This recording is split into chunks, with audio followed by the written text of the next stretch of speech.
how do you avoid or manage the always be prospecting element though? Obviously now we understand always be prospecting, but now the question is, how do I get myself or my team to actually implement that and not just be like, callback? Well, it goes back to that first point about knowing your numbers. And so as a rep, if I know that I need to be hitting, it takes me 50 doors on average to get a new deal, then maybe I goal myself with that every other day, right? Or whatever. I need to know my numbers, what activity I can do. That way I can control the outcome. So starts with that point one, know your numbers. That's going to tell me, how much prospecting I need to do on a daily or weekly basis.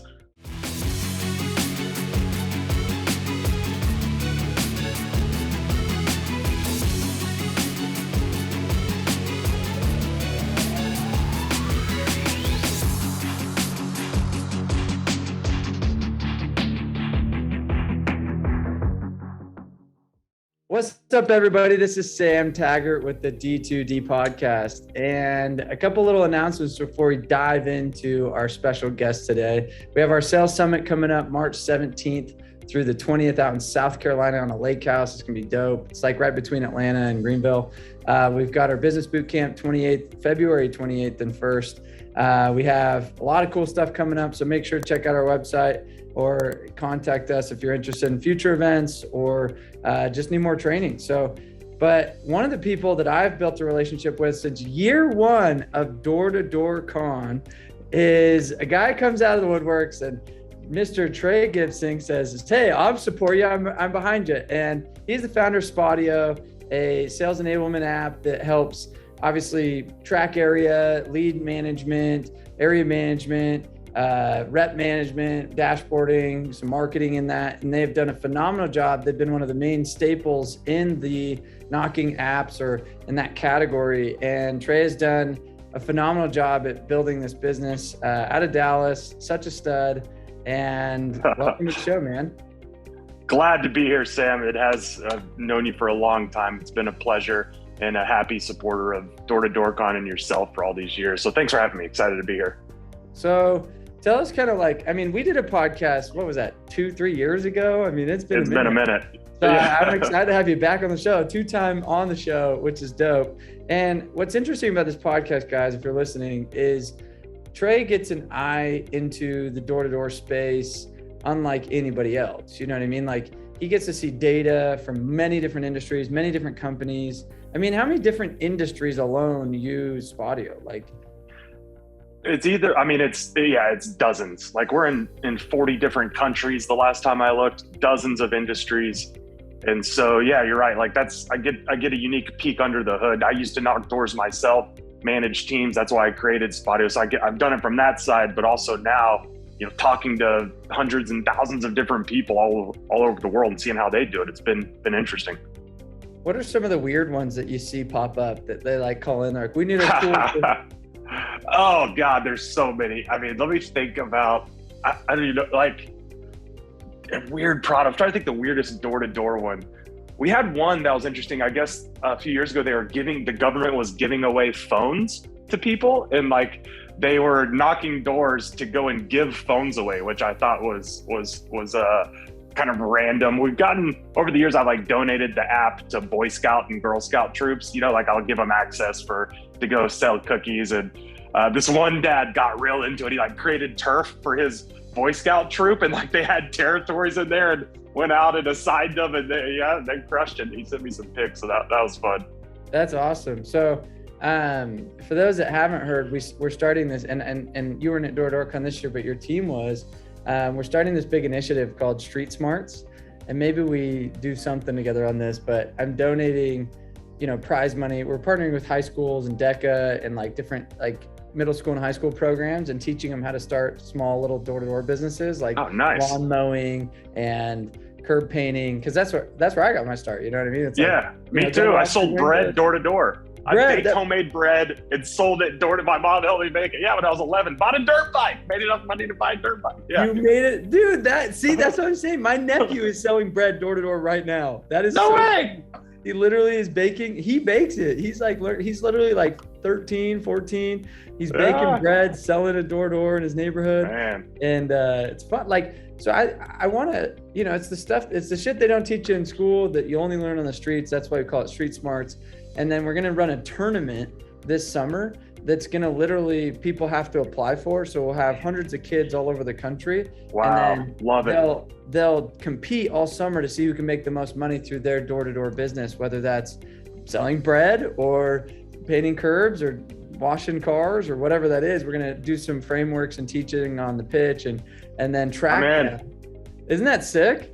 Let me know how I can help. I love it. I'm passionate about it because I started. That's how I, looking for ways to make money. And it was, let's go bang doors when I was 11. My mom would sit in the car because I was like too young to go just cruise the neighborhood. So she's like, sit in the car and kind of, follow me down. But yeah, you got to go out there and make it happen. That's awesome. I'm really excited to hear you're doing that. Yeah. But I mean, think of every parent wants their kid to do that. They just don't have like the framework to do so. And so we're trying to build the framework to kind of empower these kids and parents to empower their kids. Because I talked to the president of the DECA program. There's 2,400 kids in Utah that are part of this chapter, and then they all compete in sales and this and that. But there's not really like good strategic like systems that you can plug into. That's like, hey, you can start making money today, and don't go work at Leatherby's or Jamba Juice or Chick-fil-A. Like go actually like start making good money. Like you said, you bought a dirt bike with bread money, and they're sitting it's awesome. So you got in the roofing space and contractor. What made you want to get out? Like what was the transition like from and how did you like make that transition from contractor to tech owner? Like, was that hard? What were the challenges there? Yeah. It's real. I have no idea I could go on for days about what it took to get a software made, not knowing anything about software and how long that took. It was extremely painful. But the thing that like stood out is got the app made and put in the app store, and it got so many downloads.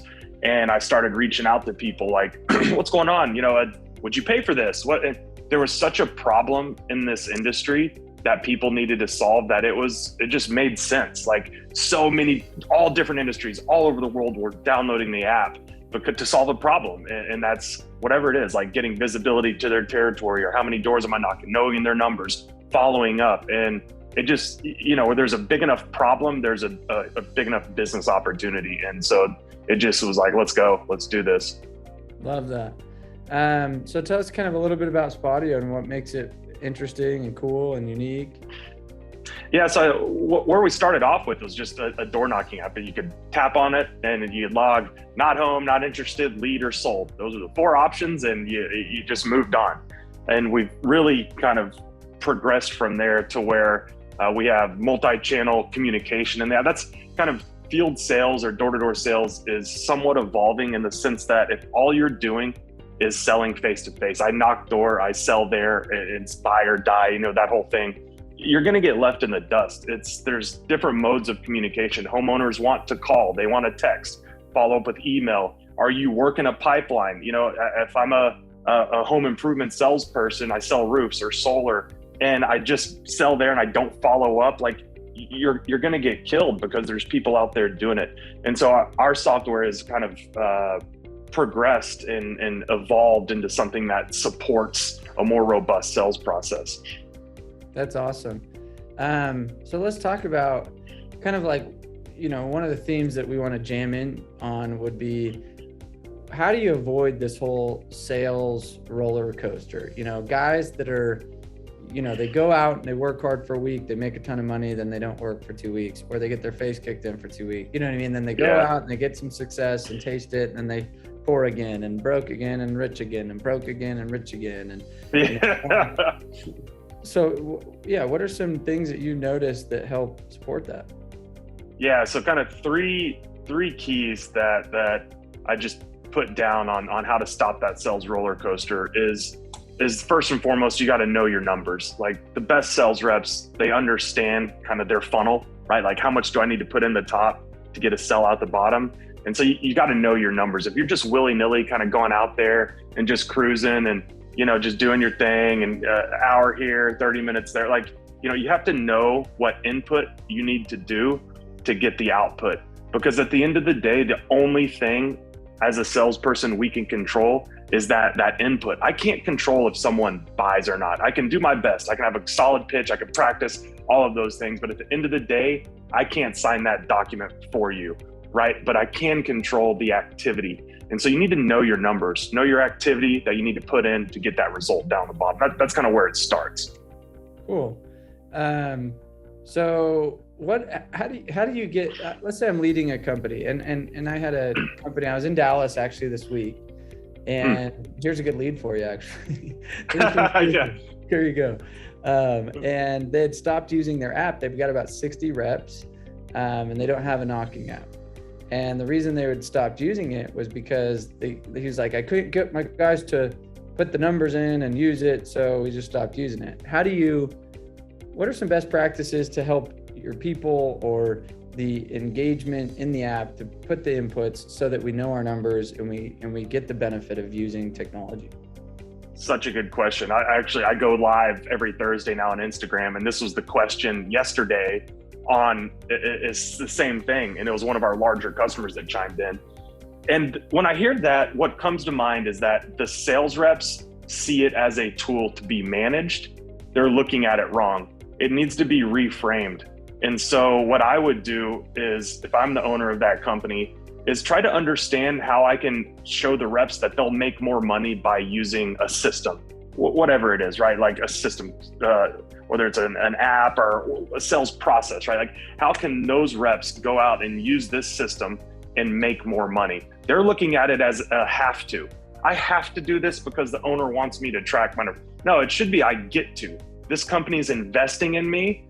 And so I can take that and I can make more money by using technology. It's got to be a reframe. Yeah. Now, at the end of the day, right, the company should say, we're providing you this technology, we're paying for it. We expect you to use it, but here's why you want to use it. The WIFM, what's in it for me? Otherwise, the rep, they're just going to go back to their old way if they're not seeing why it's going to help them out. Yeah. I mean, it was even interesting. We went to, we knocked kind of an Arlington area. Can't remember the neighborhood. So I actually took them out knocking, and I was like, have you guys been here before? We went to one of their builds, right? And They had some momentum, and I was like, okay, you got a build here. So has anybody knocked around this? And he goes, I don't know. And I go, well, I'm like, who sold this? And he's like, hold on. And it took him a while to figure out who sold it. Yeah. And then he's like, oh, this is Alex's job. And then he comes out and, we go knock. And I'm like, great, we just scrimmaged through this whole area that's great, has damage, proven, approved roof. Yeah. Actually wasn't even hit very hard with reps, right? Like, and I was just like, interesting. We just hammered through this. I'm curious who's going to actually come back and re-knock behind us. Or are they going to be like, oh, wow, Sam and 30 dudes went out and knocked. There's no way I'm going to go back to that neighborhood and the whole 1,000 homes is shot. And no, we literally went out for 4 hours and talked to and it was from 2 to 5. So it wasn't like prime time. And there was so much meat left on that bone. And I'm curious to know, like, you know what I mean? And if people really realize, like, man, we had momentum with the customer getting built right there. You had a couple other solid deals that we just signed. There's a couple, like, but how do you go fill in the gaps and like know that where I should knock and who's knocked and when they knocked and how often they've knocked? Yeah. And, you know what I mean? I was just like, I'm shooting blind, but important. So important. Now, here's a stat that a lot of people don't know. And this is when I first got into like the software, the technology side, this was the number one mistake that I saw companies make is what you said, is they're not re-knocking the turf. Like, they go through once and that's it. Like that, let's say there's 500 houses in that area, right? A rep could knock that, let's say 50 a day, whatever. It's 50 to 100 doors a day. It's a week to 2 weeks worth of work. Actually, you need to go back through 5 times. That's what's going to get you. That's like 5 weeks of work. Yeah. Exactly. That's like, you could stay there for over a month and still not talk to every homeowner. And people don't realize that there's not, unless you're tracking it and understand what happened. Yeah. But to your point, like, think about hey, we're doing a job down there, and we're in process with so and so and so and so and so and so. Like, it builds so much trust, but reps would rather just go the easy route and bounce to somewhere else. It's crazy. I find bouncing is probably the biggest fuel to the sales roller coaster. Think of it as like the gas on your sales roller coaster is bouncing. And I say that because you have to recreate the stories, recreate the bandwagons, and recreate the pitch based on your new area. And so, having to restart is like the biggest anxiety that I get in sales. It's like, oh wait, this, it's like fly fishing, right? Like if I go in one spot, this certain bait is going to work in this one spot. And I know that I can just keep casting in the spot and keep catching more fish. But if I had to go to new holes and new rivers and new seasons every other day, it's kind of like there's 1,000 different flies you could pick from. Your likelihood of actually— That's a really good point. You know what I mean? Like that's probably the best analogy to think of, where it's like, dude, just keep using the same fly and hitting in the same holes, and there's tons of fish in there, and just keep pulling them out. I remember you told me a story once where, like, maybe this is when you were in, was it Lubbock or Amarillo, and like your rep would want to move turf, and you would be like, all right, I'm gonna go. You're ready to give your turf up? Is that what you're telling me? And like you went behind them and sold, some crazy amount. I love that story. Yeah, but it's a perfect example. And also, like, it takes 7 no's to get a yes. So then, like, the re-knock of the element.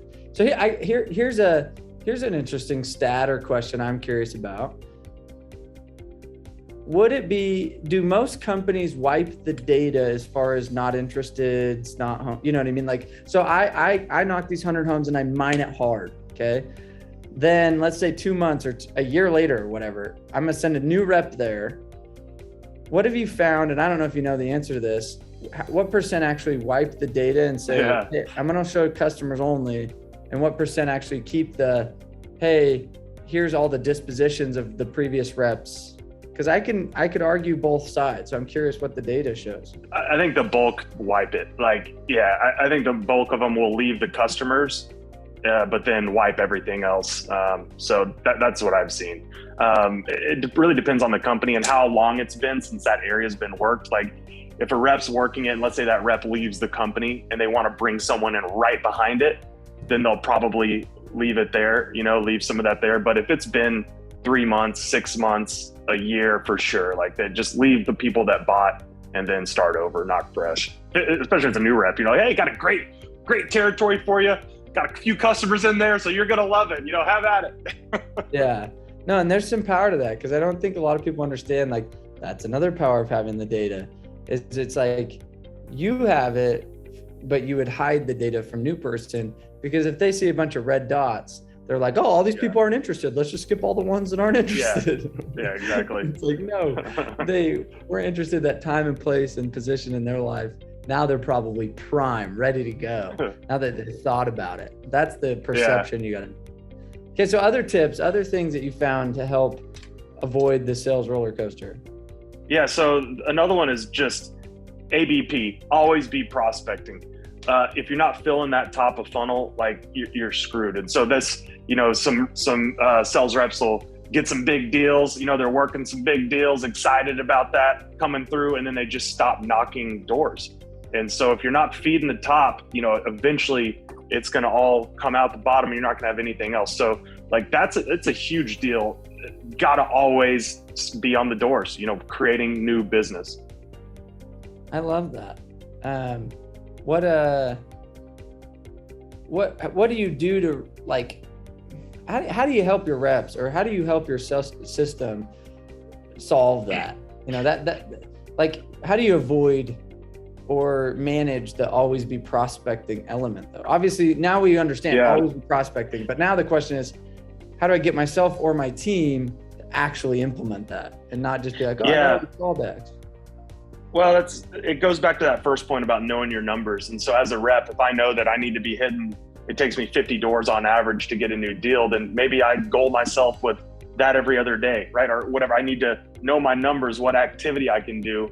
That way I can control the outcome. So starts with that point one, know your numbers. That's going to tell me how much prospecting I need to do on a daily or weekly basis. As a manager, that's kind of what we facilitate in Spadio, and we have a lot of our customers, whether you're using Spadio, another app, or even a piece of paper, right? Whatever. Like as a team leader or manager, you can work with your reps on are they continuing to prospect, and if so, how much? What are their numbers? Work with them on their goals. Okay, great. Your goals to make this much money. Well, let's break it back down into what you can do on a daily, weekly basis, and help your reps achieve their goals by holding them accountable to the numbers. I love that. Yeah, because I'm curious how often people. This is where I notice the curse of a sales rep, especially those that get appointments fed to them. Is you're like, I got 3 on the calendar, and I got a 3, a 6, and an 8, right? But it's like maybe one of them no shows, maybe one of, you know what I mean? But then it's like they can't like turn on the prospect muscle, or they don't like have plan B if for a no show. Like it was funny, I was talking to this friend and she's like, I call her up and she's like, oh, I'm walking into a home right now. I was like, oh, okay. And then she calls me right back. She's like, oh, I got all the time in the world. We can chat for now. They weren't home. And I was like, wait a minute. I'm like, no, that's not the answer. Like, I'm trying to help you. Yeah, right. Let's talk to the next door neighbor. I'm like, go talk to 3 people and then call me back. You know what I mean? Like, that's what I wanted to say was like, go get 2 or 3 prospects out of your belt. Like, and then do something, like, cause I just felt like that's the mentality. Like, oh, well, I got an hour and a half until my next appointment. So I guess I can do whatever. And I'm like, no, go hang out. Well, what we've seen, and that I think is a great idea, is the customers or the companies that are primarily they set appointments for reps, is they expect a 6-pack. So if I'm giving you an appointment here, I want you to knock the 2 doors on the side and the 3 across the street, at least, right? So it makes 6. So at the very least, I want you to go talk to the 2 neighbors on the side and then the 3 on the other side of the street, 6-pack it. So is there a way or a system a manager can almost account for that? You know what I mean? Like, absolutely. Yeah. I mean, that's what we do. And then at the end of the night, is there automation or automatic reports, or is it just the job of a manager to set up a reminder on his phone or something? Or how do they track that? Like other than just like look in the app and be like, cool, like, is there best practices for managers to be like, every day I do this, that helps me hold them accountable. It also gives me peace of mind. They did what they're supposed to. What have you seen there? Yeah, so definitely if there's appointments being ran and they're company provided, you need to be getting feedback on what happened. Did it sit? Did it no show? Like, we're working with a company now. They generate, 600 appointments a week? I think it's some insane amount of appointments per week. And they've had no visibility into the result of those. They have a call center, create appointments, they email them out to reps, and that's it. They hope that they go to them and close them. I was like adamant. I was like, I'm going to change your life. Like, please, just trust me on this. Let's go. So we're rolling it out now. And, just that one, sorry, I'm getting off track, but I'm passionate about this. Just that one insight into that, did that appointment show? Like, that alone right there is going to allow them to do so much. If it didn't show, they can reset it. If it did, what happened to it? So if I'm a company providing appointments to my reps, I'm requiring them to give me feedback on what happened to it. And that's disposition. It's just a disposition in the app, right? Like, okay. Cool. What else? Yeah. What else is there to stop this sales roller coaster? Like, is there anything else? All right. This is a big one. Okay. This is a big one in door-to-door space for sure. Is number one, you have to have a pipeline, but then number 2, you have to work the pipeline. And what I mean by pipeline, it's you knock the door, they're not interested, or it's not now, or it's follow up later, or anything other than, get the hell off my porch, or I'm ready to buy. Like, that whole in between is your pipeline. And door-to-door reps are so notorious for just moving on to the next one. And the information world, it's here, right? Homeowners are not always going to say yes right there. Sometimes it will, and that's great. But have the damn pipeline and work it and follow up. And the reps that do that and have a system for that are going to beat the ones that don't. 1000%. I mean, we created vanilla message for that. You've created automations for that, because you got to play the hand you're dealt, right? So what I mean by that is a lot of salespeople tend to have ADD, disorganized, not very, very personable, but not very like, let me sit at a computer and do my follow-up and CRM management, right? Yeah. So the simpler you can build a system to automate the text follow-up, the email follow-up, the auto reminder for you to call them follow-up, the, drips, like it's working while you're not working. And I think that people they underestimate if you can have robots working for you when you're not there. Like, it's better than you being like, oh yeah, I forgot to call Tommy 6 months ago. And all of a sudden you drive by and you got solar on his roof and you're just like, dang it! Somebody else followed up with them. Somebody got him. Exactly. Followed up for you. You got to have that system. You got to have that system. And like, yeah, what can a leader do to almost like force the system? Well, this is such a problem that, like, at Spadio, we actually have an inside sales team, and we use a similar technology to sell to our customers. And so what it is, it's basically a sequence. So as a leader, like what I did for our sales team, or now the sales leader did, but they create, in Spadio, we call it an autoplay. So I can say, all right, day 1, I want to call. Day 2, I want to text. Day 3, email. Day 5, in-person visit. Day 6, whatever. And so you create these sequences or autoplays with already the messaging put in there, what you need to say, all of that. And so when the rep wakes up in the morning, they pull out their phone and they open up the Spadio, it lays out everything that they have to follow. Some of it's going off automatically. Some emails are automatically being sent with company, the best practice messages. Oh, by the way, when the homeowner opens it, a notification pops on your phone saying, Sam Taggart just opened your email. And you can click it to call them right there. And so there's these ways to automate it. Our plan, and what I'd like to get to, is that Spadio is the system of action for the field sales team. They wake up and it tells them exactly what they need to do. Yeah, you're prospecting and putting new ones in there, but the homeowner says, not right now. Can you send me some information? Like, heck yeah. And guess what? They're going to hear from me over the next year, once or twice a month for the next year. So that's a game changer. Love that. Yeah, no, I 100% am a firm believer in that. Because had I had that, where I could have put a referral in and some automation, where I could put a follow-up, whether I could put because I was in the mindset of, if I don't close you now, you're dead to me. And I'm like, ever since I've studied, I'm like, crap, I need to have that energy when I'm like in the freaking closing table of like, I close now and I close hard, but I also have a damn good follow-up system. You know what I mean? Yeah. Like, it'd be nice to have. How do you train that though? Like, I was curious because I wanted to ask you this, because a lot of the managers or some people I talk to, like, I don't want my reps thinking they can follow up. Like, I want them to have that mindset that they have to buy now, or it's like, how do you coach that where they can have that mindset of buy now, but okay, if you don't, I will follow up with you. You got me. I mean, if anybody's listening to this, help me out, DM me, because if you have a good answer to that, like, I've said the same thing, because I felt like it was more powerful for me to be like, there is no follow-up, and that's what made me a closer. Yeah. So I'm like, but there's an and there that you can do. And maybe it's just you train on the goodness of selling and closing. It's more of, if you have a good closing system, just like a follow-up system. So I had, to give you an answer, this is good. I had a cadence of closes that I would go through in the home. I would hit them with this close, this close, this close. Then I would do some like pullbacks, then hit them with this close, and a hard close at the end.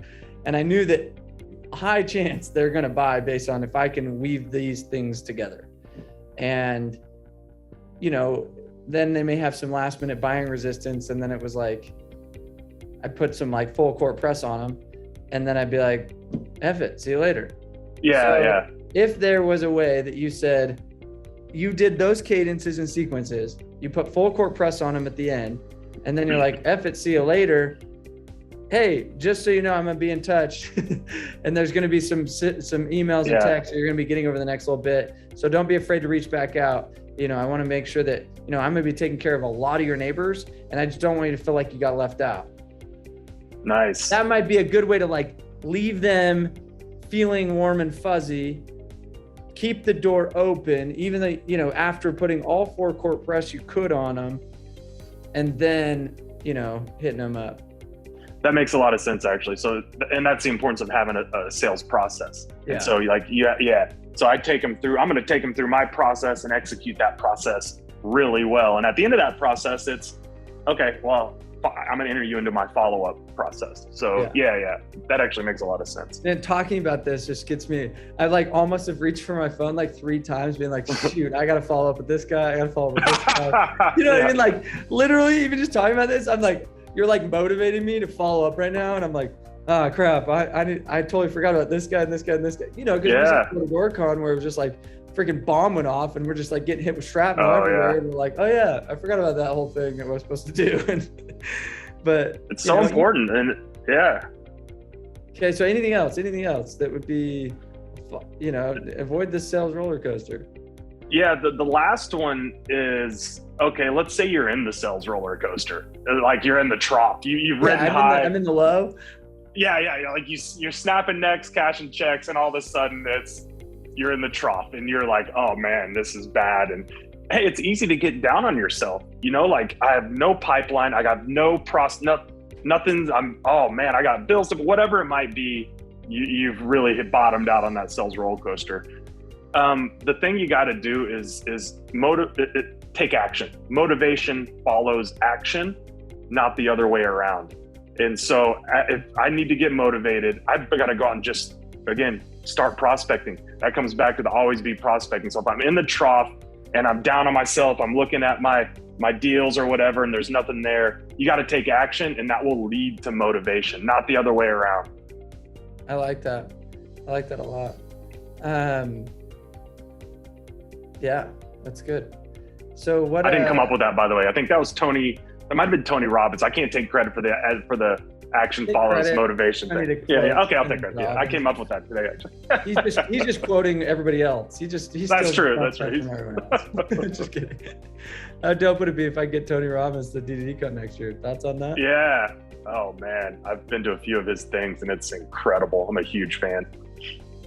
I'm not saying nor not saying, but maybe do it. Hey, but any I guess we wrapping up, what advice would you give that door-to-door guy that is in that, you kind of just said take action, the motivation follows, but any other advice you'd say when you're in that tranche and you're in the low? Anything else? Yeah, I think that we talked about it on here, and it's really important to have a process that you follow. At least for me, when I was selling, that's the reason I was successful. I'm not a better salesperson than anybody else. I'm not particularly good at closing but I have a process that I follow, and it sounds like that's what you do too. And it's what I'm going to do every day, every week, just to keep consistent.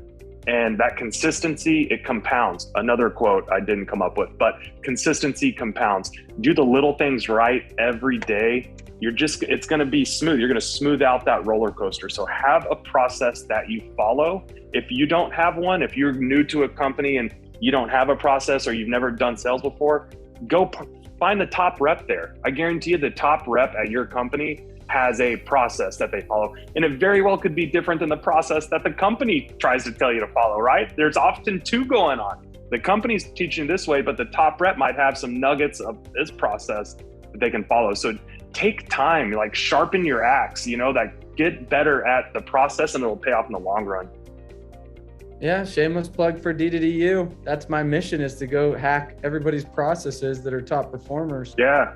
And I just put them into videos and I say, "Come idiot." That's the value of paying for the online training we do. Well, that's another point, Sam. And I've been saying this, I've been going live on Instagram on Thursdays now. And if I was a sales rep at a company, I'm not relying solely on my company to invest in me. Like, I would be subscribing to DDDU 100%. I would probably I'd probably hire my own assistant, right? Like, I get it. Your company might not get you an assistant, but if I can multiply my time as a rep, heck yeah, like do the math. Virtual assistant, $10 an hour, and I can go and get more time on the doors. Okay, like as a rep out there, invest in yourself. Do not rely on only your company to do it for you. Very important. When people can hack and figure that out, all of a sudden production goes way up. Like, yeah, I've studied the top performers, and every single one of them have a system around effective time use, which a lot of it has delegation. It's like, I'm not the one, like I'm literally using people in Bangladesh that are like, input this data. Like I'll just screenshot send. I'm like, call these people and make sure that they're there. Call these people and follow up with them for me real quick so I don't waste my time driving 45 minutes. Like, you know what I mean? Like they're saying my time is what prints more money. So I love that. Okay, well, thanks for being on the show, man. This was awesome. Tons of value. Guys, go check out Spadio. If you've not heard of them, they're an awesome app. They've been around for a long time. They've got a lot of depth into their technology for, a sales enablement tool and tracking and dashboarding and all the stuff. So, thanks a ton, Trey. You're the man. Loved it, Sam. Thank you.